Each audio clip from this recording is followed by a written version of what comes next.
Hello dears, good morning all of you. I welcome to all of you in your channel English Mukul Guruji. Before starting my lecture, please subscribe the channel so that you can get the latest lectures of your syllabus. Subscribe one time and enjoy whole life. प्यारे बच्चों, मैं आज आपके लिए एक ऐसा topic लेकर आया हूं जो आपके स्टूडेंट लाइफ से रिलेटेड है। अब आप सोच रहे हैं कि ऐसा कौन सा टॉपिक है जो हमारे स्टूडेंट लाइफ से रिलेटेड है। तो प्यारे बच्चों, उस टॉपिक का नेम है द लास्ट लेसन। जी हाँ, the last lesson. This interesting chapter has been written by Alphonse Daudet. My dears, before telling you the summary of this chapter, I will give you some points regarding the introduction of this chapter. Dear students, I will give you only 7 points regarding the introduction of this chapter.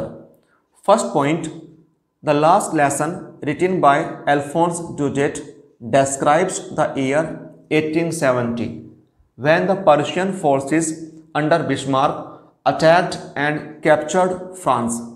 It means the last lesson जो Alphons due date के द्वारा लिखा गया है, यह year 1870 की घटना के बारे में हमें बताता है कि जब बिस्मार्क के अंडर में प्रशियन सेना ने फ्रांस पर हमला किया और उस पर कब्जा कर लिया।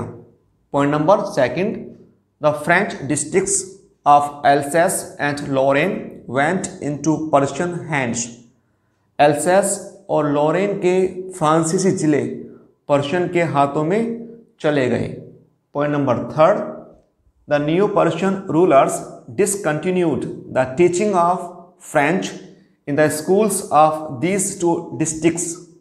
इट मीन्स नए पर्शियन शासकों ने इन दोनों जिलों के स्कूलों में फ्रेंच भाषा को पढ़वाने से मना कर दिया और कहा कि इन दोनों जिलों में अब कोई फ्रेंच नहीं पढ़ाएगा क्योंकि इन दोनों जिलों पर अब हमारा अधिकार है। Point number 4, the French teachers were asked to leave. और ये ऑर्डर निकाला कि फ्रेंच टीचर इन दोनों जिलों को छोड़कर तुरंत चला जाए। Point number 5, the story describes the last day of one such French class under M Hamel. यह कहानी एम हैमल के अंडर में एक फ्रेंच क्लास के अंतिम दिन का वर्णन करती है। Point number 6, M Hamel could no longer remain in his old school. M Hamel ने अपने छात्रों को बताया कि वह ज़्यादा देर तक अब अपने इस पुराने स्कूल में नहीं रह सकता, अब उसे जाना पड़ेगा। Last point, point number 7, he gave his last lesson with utmost devotion to his people. M Hamel ने अपने छात्रों को, अपने गांव वालों को और एल्सेस लॉरेन के व्यक्तियों को अपना अंतिम पाठ पूरी निष्ठा से देते हैं। प्यारे बच्चों, ये थे हमारे इंट्रोडक्शन के 7 points. Now we are to study the characters of this chapter. Look here, there are many characters of this chapter. Firstly I will take M Hamel. M Hamel कौन है? He is a teacher. वो एक school teacher हैं। Who has been teaching French to the people of Alsace and Lorraine for 40 years. M Hamel एक school teacher हैं जो पिछले 40 साल से एल्सेस और लॉरेन के व्यक्तियों को फ्रेंच लैंग्वेज पढ़ा रहे हैं।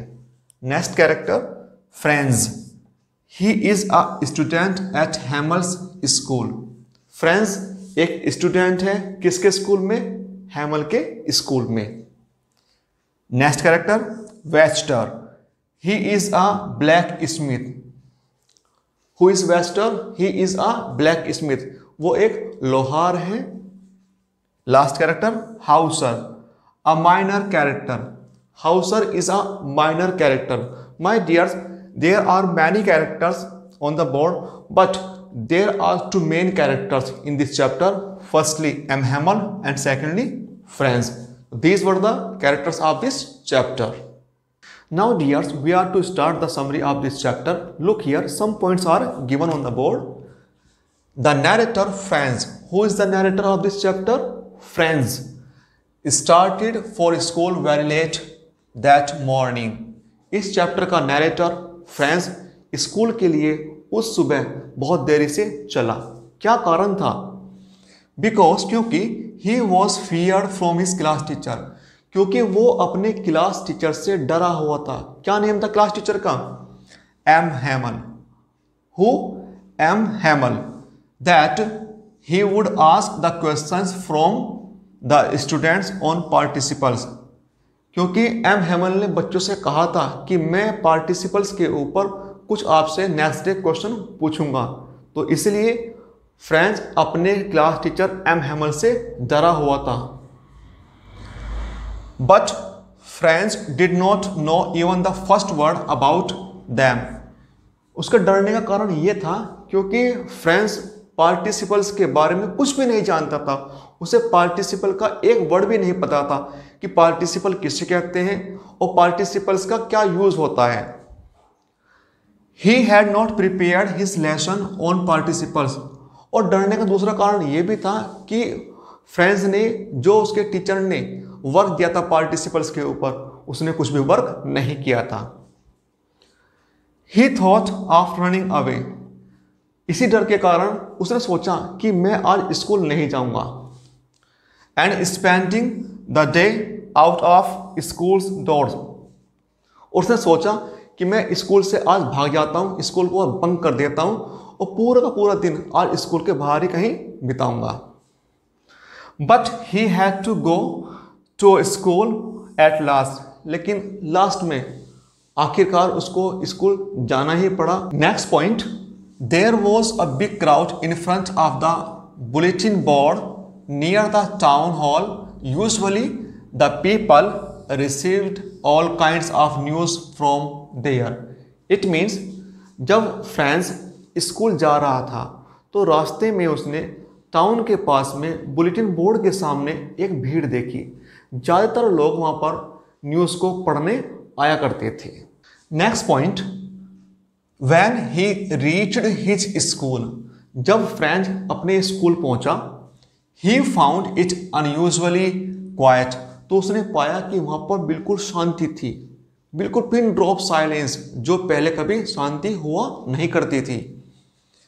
The usual hustle and bustle was not there. अब वहाँ पर वो कोई शोर शराबा नहीं था जो रोज डेली क्लास में स्कूल में हुआ करता था। He went inside the classroom before everybody. French class में एंट्री करता है। He was frightened but nothing happened. वो डरा हुआ था, वो इस चीज़ से डरा हुआ था कि मैं आज स्कूल में लेट आया हूँ, मेरे टीचर मिस्टर एम हैमल मुझे आज डांटेंगे और ये भी हो सकता है कि वे मुझे आज फिजिकल पनिशमेंट भी दे दे। इसलिए वो भयभीत था, डरा हुआ था। M Hamel very kindly asked him to go to his place quickly. लेकिन उसके क्लास टीचर एम हैमल ने उससे बड़े प्यार से कहा कि बेटा अपनी सीट पर जाकर बैठ जाइए। ही नथिंग सेड टू फ्रेंच। और एम हैमल ने फ्रेंच को कुछ भी नहीं कहा, न ही उसको डांटा और न ही उसको कोई पनिशमेंट दिया। French was surprise to see many village elders sitting on desk at back. French ये देखकर सरप्राइज हो जाता है कि उसकी क्लास में गांव के बुजुर्ग व्यक्ति भी पीछे डेस्क पर बैठे हुए हैं। वो सोचता है ये क्या हो रहा है, ये व्हाट इज द मैटर, कि ये क्या मामला है कि सारे गांव वाले आज इस क्लास में बैठे हुए हैं। Next point, at last M Hamel broke a shocking news to his students. जब सभी बच्चे अपने अपनी सीट पर बैठ गए, गांव वाले भी अपने अपनी सीट पर बैठ गए, तो एम हैमल ने जो क्लास टीचर हैं उन्होंने सबके सामने दिल को दहलाने वाली एक न्यूज़ रखी। क्या न्यूज़ थी? An order has come from Berlin. कि भैया बर्लिन से एक हमारे लिए ऑर्डर आया है, एक आदेश आया है और उस आदेश का हमें पालन करना होगा। All the schools of French districts of Alsace and Lorraine वो टीच जर्मन हैंसफोर्थ। कि एल्सेस और लॉरेन जो दो जिले हैं, इन जिलों के सभी स्कूल में अब से जर्मन लैंग्वेज पढ़ाई जाएगी।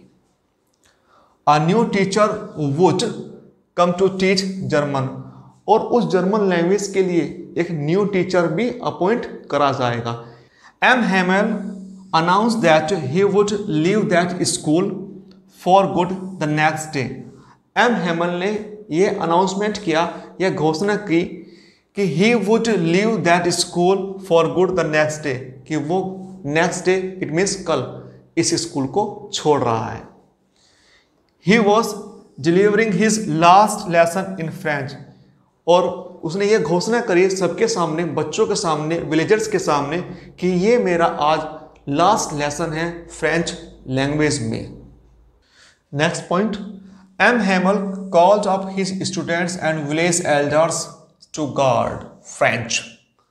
एम हेमल ने अपने स्टूडेंट से और अपने गांव वालों से, जो बुजुर्ग व्यक्ति वहां बैठे हुए थे, उनसे कहा कि इस लैंग्वेज को बचा लीजिए, इस लैंग्वेज को बचाना अब आपकी ड्यूटी है। Among themselves and never to forget it, और इस लैंग्वेज को कभी मत भूलना, क्योंकि ये लैंग्वेज, फ्रेंच लैंग्वेज आपकी मदर टंग है और मदर टंग को कभी भी भूलना नहीं चाहिए। ही declared that French was the most beautiful language in the world, और एम हेमल ने ये डिक्लेयर किया, ये घोषणा करी कि फ्रेंच लैंग्वेज इस दुनिया की, इस संसार की सबसे ब्यूटीफुल लैंग्वेज है। M Hamel wanted to speak but could not. M Hamel villagers से, स्टूडेंट्स से और कुछ बात करनी चाहते थे, लेकिन वे कर ना सके। इमोशंस चॉक्ड हिम, क्योंकि उनके इमोशंस, उनके दुख ने उनका गला भर दिया था। वे रो रहे थे। कौन? एम हेमल। इमोशंस आ रहे थे, उनकी आंखों से आंसू टपक रहे थे। दूसरी ओर जो गांव वाले थे वे भी रो रहे थे। Last point, he took a piece of chalk and wrote on the black board as large as he could write. Mister Hamel ने एक चौक का एक पीस लेते हैं और ब्लैक बोर्ड पर लिखना स्टार्ट करते हैं। जितना बड़ा वे लिख सकते थे उतना बड़ा उन्होंने लिखा। क्या लिखा उन्होंने? Long live France. क्या लिखा? लॉन्ग लिव फ्रांस, कि फ्रांस अमर रहे, फ्रांस अमर रहे। विदाउट अ वर्ड, बिना एक शब्द बोले, he made a gesture with his hand asking them to go out. बिना कोई शब्द कहे, बिना कोई शब्द बोले, उन्होंने गांव वालों को और बच्चों को इशारा कर दिया कि अब आप जा सकते हो। The school was dismissed. अब स्कूल की छुट्टी हो गई है, अब स्कूल बंद कर दिया गया है। तो my dears, it was the heart touching story written by Alphonse Daudet. Yes, it is heart touching. I can understand the feelings of Mr. M. Hamel because I am also a teacher. Thank you very much for watching me.